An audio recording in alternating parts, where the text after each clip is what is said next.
I am a 39 years old male, and I lost my late wife 6 years ago. I have a 16-year-old son, Daniel, and I recently got engaged to my fiancé of 2 years. Her mom and I aren't on good terms because of how she behaves. She's a controlling, self-centered, Dolly Parton wannabe. I learned to ignore, but she's been annoying Daniel and criticizing his personality regularly. He's a private kid and still hasn't gotten used to the new family dynamic, but he's in therapy and is doing fine. She keeps diagnosing him left and right, calling him antisocial, autistic and other crap. Fact is, Daniel is a shy, well-mannered kid, but people confuse that with being antisocial. Mother-in-law tried several times to force Daniel to open up by embarrassing him with personal questions on family dinners and test his personality type. I've realized the effect her behavior had on Daniel, so I gave him the choice to no longer be in the same room / house as mother-in-law, and he appreciated this a lot. Mother-in-law didn't like that Daniel kept his distance and no longer visits and kept ing about how spoiled he will become for her daughter to deal with. I told her to stop bringing it up, but she cried, "I'm just doing this for Danny." Last week she visited unexpectedly, wanting to say hi to Daniel. After Daniel greeted her, he went into the bathroom and she went into the living room with my fiancé. I was in my bedroom when Daniel came and said his journal was gone. We looked for it but didn't find it. I asked my fiancé, who was alone in the kitchen, but didn't see it. I paused for a second to ask where mother-in-law was. My fiancé said in the living room, but I saw her coming down the stairs. I asked where she was. She said the bathroom. I saw her purse in hand, so I bluntly asked if she took Daniel's journal. She looked offended and called for my fiancé when I insisted to see inside her purse. She wanted to leave, but I didn't let her. Fiancé told me to stop it, but I insisted, and the journal was there. Mother-in-law tried to explain this was her only chance to get to know Daniel better because she cares about him. I blew up at her and berated her for stealing from my son and told her she's banned from my house for the stunt she pulled. She argued with me, then left. My fiancé apologized for her but said banning her from the house was over the top. It backlashed and father-in-law argued and hoped his daughter realizes how I am and call off the wedding for refusing to apologize to Mil. Fiancé said her family won't come to the wedding till I reconcile with her mom and cancel the ban, but I won't let my son be disrespected in his own house and asked my fiancé to understand. I'm refusing to reconcile but am aware this could ruin my relationship with all my in-laws, not just mother-in-law, and my fiancé thinks I'm selfish to cause drama. Usually for Thanksgiving, we head out to go see family. Someone else always hosts. We typically help sponsor the host by paying for cleanup, etc. Our home is just too small to host the 30+ folks who typically show up through the day. This year that's obviously not happening.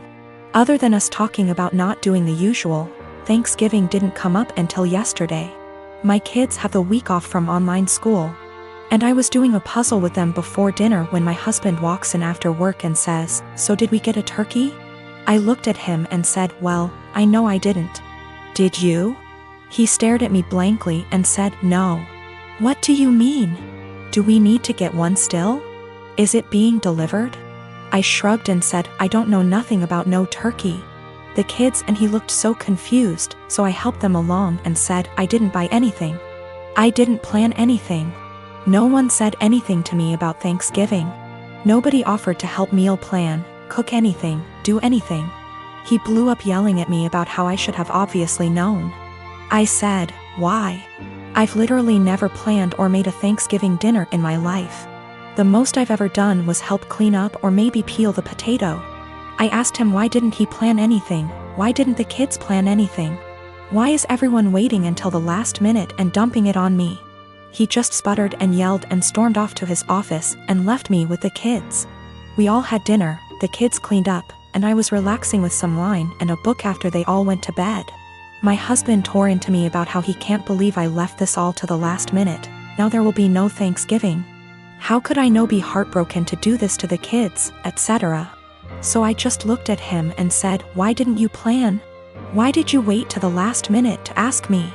He told me I was being a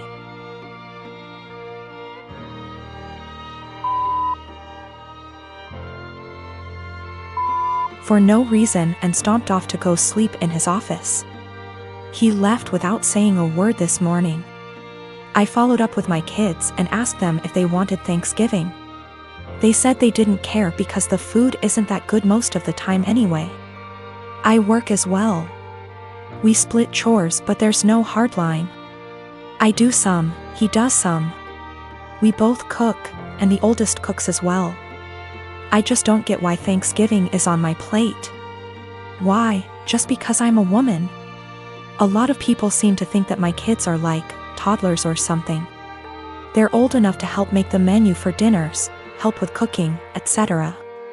Anyway, I told my husband that if he wants to do some traditional Thanksgiving with all the fattening, carby, salty, beige food, he can go ahead and plan it and I'll help in the same capacity as always.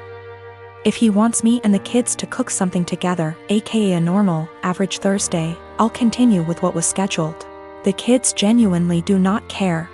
Thanksgiving doesn't mean anything to them. One of them has been asking for us to stay home for years. One of them barely touches the food as it, and the other one only likes to go so she can see her cousins. And she sees them all the time anyway. The middle kid already dug out another puzzle for us and they're just happy they're off school. Also, we don't do Christmas. My wife and I, both mid-30s, have been happily married for 9 years. We don't have any kids and don't want kids. We had the what-if talk before getting married. She told me she would want to have an abortion if she ever got pregnant. Yesterday my wife told me she's 9 weeks pregnant. She's on the pill, but accidents happen. She said she wants to carry to term and give the baby up for adoption. Naturally, I was surprised by the news and her change of mind. I asked her if she considered getting an abortion. She said she had, but she doesn't want to because she feels a bond to the fetus. She told me she has been researching adoption and learned that the local adoption agencies only accept birth mothers who are okay with having an open adoption. I told her I wasn't really comfortable with this and asked her if she would have an abortion. She started crying and spent the night at her sister's place. She won't answer my phone calls. I'm uncomfortable with this for a few reasons. I was adopted at birth and my adoptive parents weren't the best. I know this isn't the case for everyone who was adopted, but I can't help but have a negative view about it. A few years ago I tried to find my biological parents to learn my medical history, but I couldn't. I was sore about it for a little while, but it doesn't bother me anymore. My wife is aware of these points. I just don't want to pass on my genes because they're essentially a mystery to me. I also don't like kids. My wife said she actually would prefer to keep the baby, but she knows I wouldn't want to. So she said having an open adoption sounded like a reasonable compromise. I understand why she thinks that, but I still don't want to have any biological children, regardless of how much / little I would be involved in raising him or her. My wife takes birth control for reasons other than contraception. If she ever wanted to stop taking it, I would support her 100%. I realize that I'm an idiot for not getting a vasectomy a long time ago though. It honestly never occurred to me until now. I think because my wife has always been on birth control and said she would have an abortion, I see now that it was irresponsible of me to not get one regardless. I'm going to get snipped. She and I talked, it was emotional for both of us, but no voices were raised. I apologized for putting her in this position by being an idiot and not getting a vasectomy earlier. I also apologized if she felt like I was pressuring her when I asked her to have an abortion. I didn't mean to pressure her, but I know words aren't always received as we intended. She said she felt pressured a little, but forgave me because she knows I was totally caught off guard. She apologized for having a change of heart regarding abortion. She said she was really surprised by her own feelings and hopes I don't feel like she tricked me. I don't. We mutually agreed that it would be good to spend one more night apart to really think. We've always have a strong marriage, and we're both committed to working through this, whatever that may look like. I'm a software engineer with a full-time job and a side hustle of doing freelance coding work in my own time. I've always been the type to have a side hustle I put a lot of my free time into. I get really bored sitting idle. My freelance hourly rates are $60 an hour, and at my full-time job, my hourly pay works out to about $40 an hour. So that's how I value my time. Anyway, over Christmas vacation, I was staying at my parents' house. My cousin was also staying over with her 3 young kids from Christmas to New Year's. I'd been planning on doing some work on my freelance projects when I had free time, in the mornings when my family had no plans. I wasn't in any rush, I was already ahead of schedule on them all, but I didn't really have anything else to do. It was in a really rural area and it's like an hour drive to the nearest anything. Then my cousin and her husband asked if I could babysit all day for 3 days so they could visit some friends in the area and hang out with just adults. I said I had planned on doing freelance work at the library, and she offered to pay me to babysit. I said I could if they got close to my freelance rates. She wanted a number, and although my freelance rates are $60, I didn't feel like that was right. It was high. But I didn't want to go too low.